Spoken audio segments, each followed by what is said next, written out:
I'm not constitutionally against war. I think war is part of human nature and it's an unavoidable reality. Pretending that we can never be truly anti-war is kind of a foolish perspective. But I do think there's a consequence for operating a global empire for profit. And it's pretty clear that that's kind of what's been happening here at this point.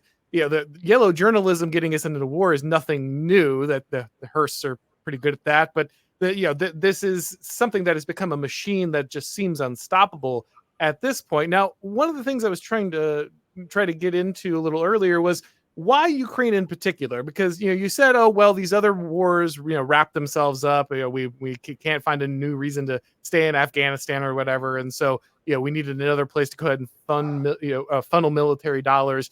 But is there more to that? Is there something particular about the culture or the way that Ukraine is structured, the corruption there that allows United States companies or officials to go ahead and profit uniquely from Ukraine? Well, there is actually. So there's a couple of things. Number one, Ukraine, and again, anybody who says before this war I couldn't have found Ukraine on a map, well, that's probably true of most Americans. They didn't even know where it was. And at the same time, they know almost nothing about it. And what most of them would have no idea about is that Ukraine itself was historically in the last 40 years and infamously, if not one of the most corrupt countries on the planet. That's not my view of it. That's the United Nations view of it. That's multiple reports that have come out that say, look at the level of corruption in this country. It's run by oligarchs. It was handed over and basically auctioned off to the highest bidder. It is essentially run by gangsters. Now, more recently, we have within the United States a whole lot of political players who have managed to get themselves involved in Ukraine. And that's pretty well documented at this point. We know the Biden family is very entrenched in Ukraine. We know Hunter Biden and his role in Burisma, who was being paid almost $1 million a year to sit on a board for an energy company, and he knew nothing about energy. A lot of people don't know, we go into this in the docuseries, Hunter Biden also invested heavily into a company called MetaBiota that ran biolabs in Ukraine and got Pentagon funding to run biolabs in Ukraine. So it's not just one place or two places or three places where the Biden family has business interests in Ukraine.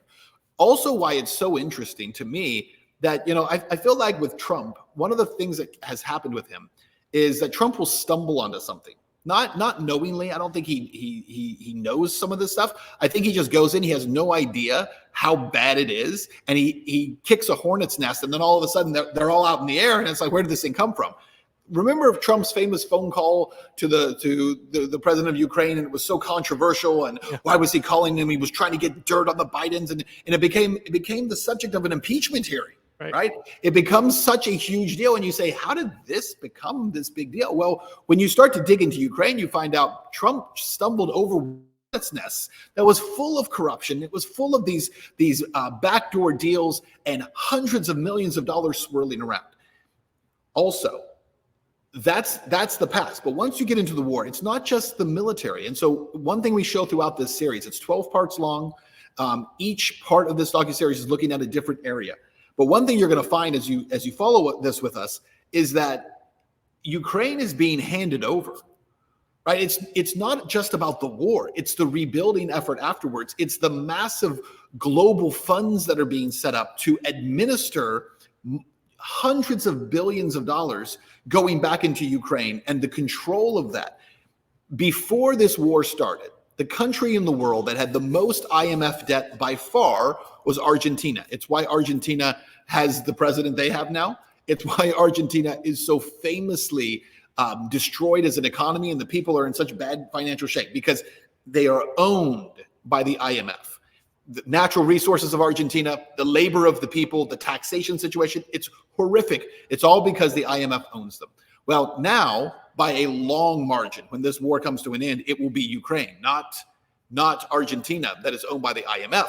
And so most of the money that's going to Ukraine, when it was first going, we were being told, oh, look, there's money being given from all over the world and European countries that are helping, the US is helping. But you know what we're now finding is that a lot of this money is no longer a gift. It's no longer aid. It's a loan. And so instead, it's all being restructured into loans that now the nation of Ukraine and the people of Ukraine will owe for generations. They will owe billions upon, possibly by the time this is all done, trillions of dollars that has to be repaid over lifetimes, not one generation, two generations, but multiple generations. And I would say to that, this might sound controversial to you, but I would say that, in fact, if you really want to look at who's at war with Ukraine and who just conquered Ukraine, it's multinational corporations. It's not Russia. The real winner, the real entity that has won a war without firing a bullet at the people of Ukraine, are multinational corporations that now own that country and will own it into the foreseeable future.